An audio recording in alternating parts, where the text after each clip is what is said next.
Dipersembahkan oleh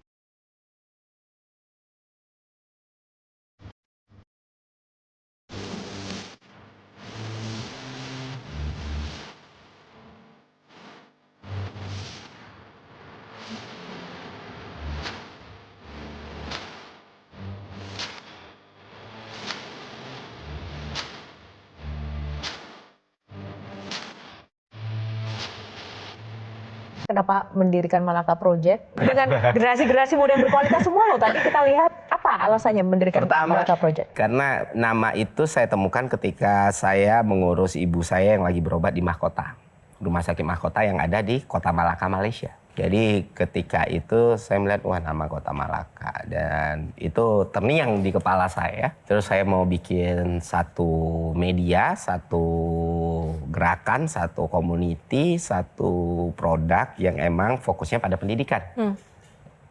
Dan di situ juga ya selama ini saya sangat mengagumi sosok Tan Malaka sebagai salah satu bapak pendidikan di Indonesia. Ya Tan Malaka itu tidak sebatas politik ya teman-teman. Tan Malaka itu pergerakannya di pendidikan itu konkret. Ide-idenya soal pendidikan itu luar biasa. Dan manifesto-manifesto yang dia lahirkan itu ya semuanya berpusat pada bagaimana SDM manusia itu meningkat.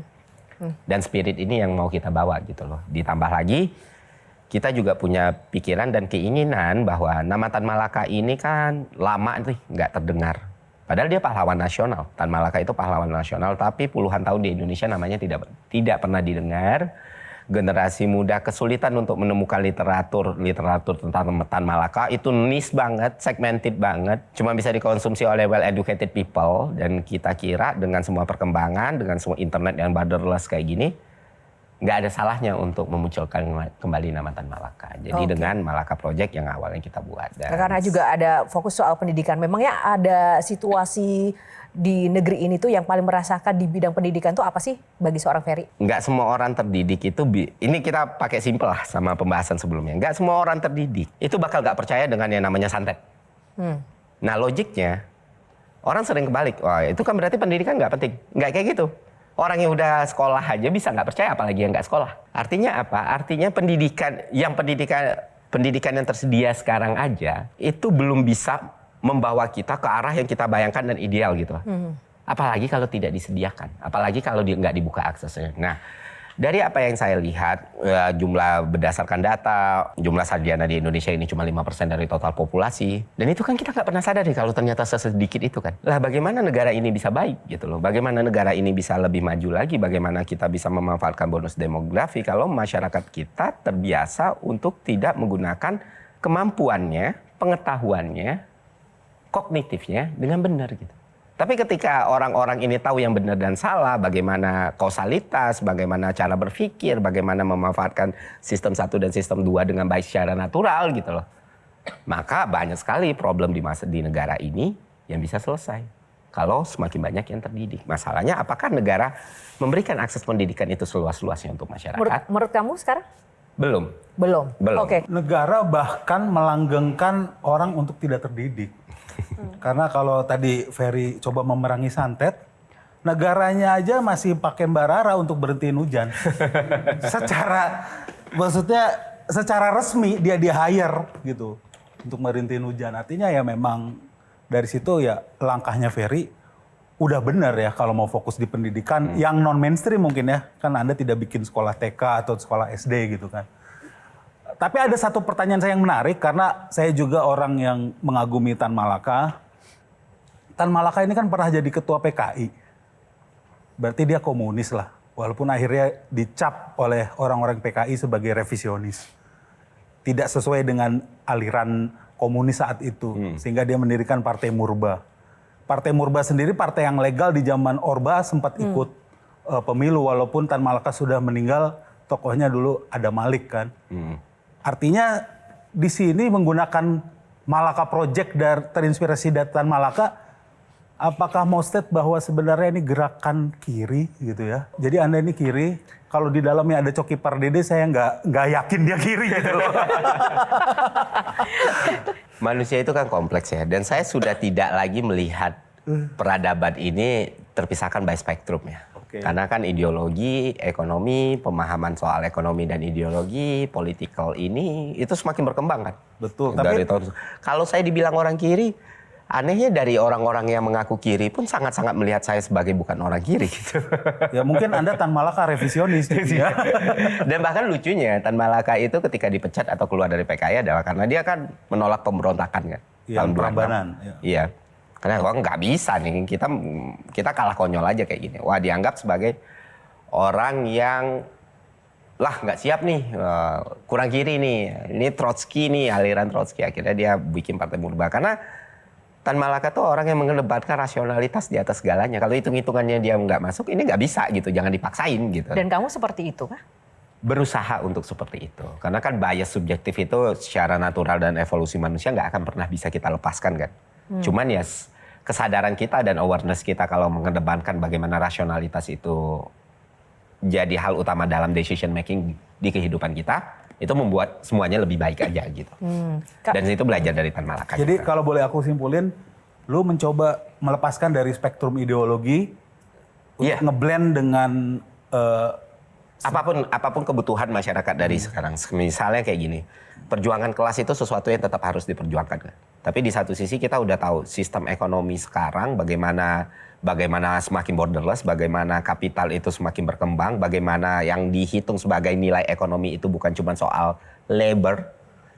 Bahkan ada banyak hal-hal yang punya nilai ekonomi yang muncul tanpa dari hal yang sifatnya material. Dunia itu sudah berkembang dengan sangat luar biasa. Kita memaku diri kita sendiri dalam satu kerangka dan kerangkeng tanpa melihat dunia itu berjalan seperti apa, ya saya rasa bukan sesuatu yang akan saya pilih gitu. Makanya saya tidak pernah memberikan lower third apapun di nama saya gitu. Kalau orang kan ada yang wah ngakunya ini, enggak pernah. Kalau publik punya persepsi ya itu haknya publik kan. Freestyle aja gitu ya. Iya, terserah gitu. Syariah. Karena kalau mengingat nama Tan Malaka, kayaknya ada satu prinsip diri dasar Tan Malaka yang kayaknya nggak mungkin akan beliau lakukan, yaitu jilat-menjilat demi jabatan, Bang. Saya mau tahu pandangan Bang Ferry sebagai sosok yang hari ini kita lihat ada nilai-nilai dan spirit Tan Malaka yang ada di diri Bang Ferry. Itu bagaimana melihat fenomena ini, Bang? Pertama yang harus aku jawab ya, Mbak Sherly, satu, aku nggak berasa aku punya spirit atau nilai dari Tan Malaka. Aku mengidolakan Tan Malaka. Terlalu jauh aku bisa mengimplementasikan apapun cara pikir beliau, bagaimana beliau hidup, dan luar biasa apa beliau gitu. Karena nggak ada yang bisa berbicara soal Tan Malaka, bahkan Tan Malakanya sendiri kan. Jadi kalau dari aku ngerasa kayak dengan segala kerendahan hati ya, jauh banget lah dari situ. Kalau ditanya kayak di segmen satu, apa salah satu ketakutan? Ketakutan saya salah satu yang paling besar adalah orang-orang yang kenal sama saya, orang-orang yang percaya sama saya, orang-orang yang sayang sama saya, orang-orang yang menjaga saya. Itu menyesal telah melakukan semua kebaikan itu kepada saya. Itulah kenapa saya nggak mau jadi politisi, salah satunya. Salah satu hal yang saya takutin deh. Dan saya nggak mau jadi aib dan masalah buat orang-orang itu. Dan field politik itu sangat sulit, benar-benar sangat sulit untuk kita. Apalagi untuk orang yang mulai dari bawah, orang yang mulai tanpa ada siapapun, orang yang bukan blue blood dan segala macam untuk masuk ke politik. Hal-hal kayak gitu pasti akan terjadi. Salah seorang founding fathers pernah bilang gini, Bang Fer. Ketika mayoritas, sebutlah mayoritas ini saya anggap seperti orang-orang kayak Bang Ferry. Baik, benar, yang udah paket lengkap. Itu hanya fokus pada dirinya dengan Tuhan, sebutlah ibadah. Maka biarkan saja. Tapi kalau mereka sudah mulai masuk ke ekonomi, menguasai pasar, awasi. Dan ketika mereka sudah mulai masuk ke politik, cabut sampai ke akar-akarnya. Karena itu yang akan mengubah secara terstruktur. Dan kalau misalnya pendidikan Indonesia pada akhirnya bisa diubah secara terstruktur lewat sistem, boleh jadi membutuhkan orang kayak Bang Ferry. Itu gimana, Bang? Untuk masuk ke dalam sistem. Ada dilema, ada banyak pertimbangan. Ini kan bukan suatu keputusan yang diambil dari dulu ya. Bahkan dulu sempat bikin video, gue tertarik nih bikin partai politik gitu. Ada banyak hal-hal, ya balik lagi saya sendiri reform. Saya sendiri pun berubah, saya sendiri itu pun berpikir gitu. Mungkin peranan terbesar dengan segala kelemahan dan kekurangan serta kelebihan yang saya punya.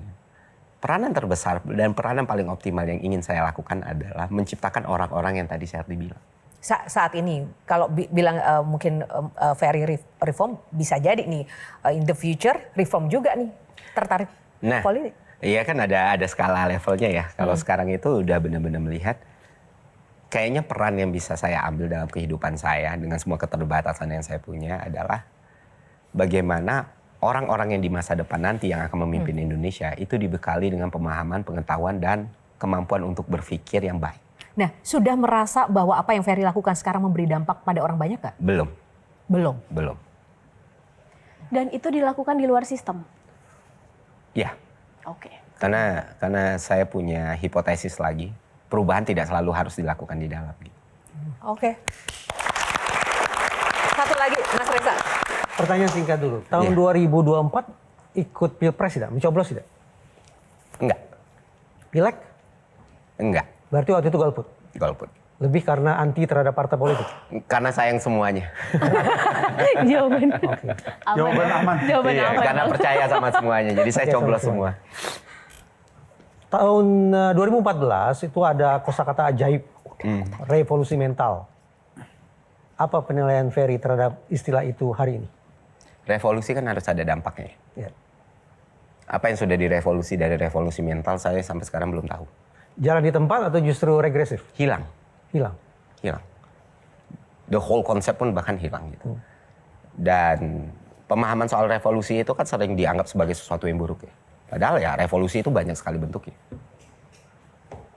Apa yang dilakukan Gandhi, apa yang dilakukan Malcolm, itu revolusi.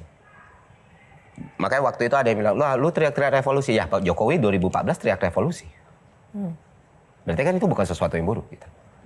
Apakah dalam 10 tahun itu waktu yang cepat? Balik lagi ke persepsi orang masing-masing gitu. Nah, apakah mental kita sudah berubah? Saya tidak melihat itu secara signifikan. Dia tuh kalau debat sama aku lebih ke nggak didengerin kayak. Kak Muti kenapa mau pilih Bang Ferry? Terus itu lagi galau.